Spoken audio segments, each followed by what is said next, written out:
May mga isinasagawa ng Pre-Disaster Risk Assessment ang National Disaster Risk Reduction and Management Council at Office of Civil Defense, katuwang ang mga lokal na pamahalaan, response clusters at DRRM Council sa mga lugar na dadaanan ng inaasahang malakas na bagyo. Base sa weather monitoring ng Pag-asa, maaaring maging typhoon o super typhoon category level ang naturang bagyo na tatawaging Uwan kapag pumasok na ito sa Philippine Area of Responsibility.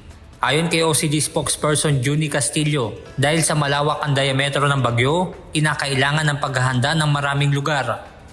Yung bagyo kasi ngayon, ang tinitingnan is 900 kilometers ang lawak niya, ang diameter.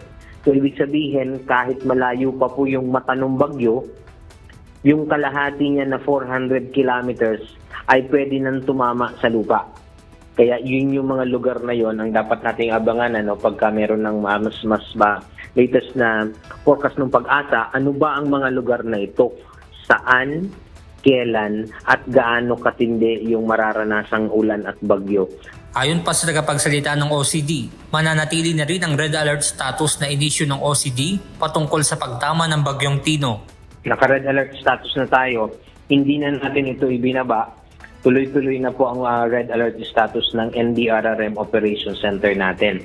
Ibig pong sabihin nito, lahat ng ating mga response agencies ay naka-standby, yung pagpo-position, yung inventory of resources, at saka yung deployment for ating mga tauhan at saka ng mga resources, Muli ring nagpaalala ang OCD na manatiling nakamonitor sa kung ano ang iaabiso ng mga otoridad upang matiyak ang kaligtasan ng bawat isa.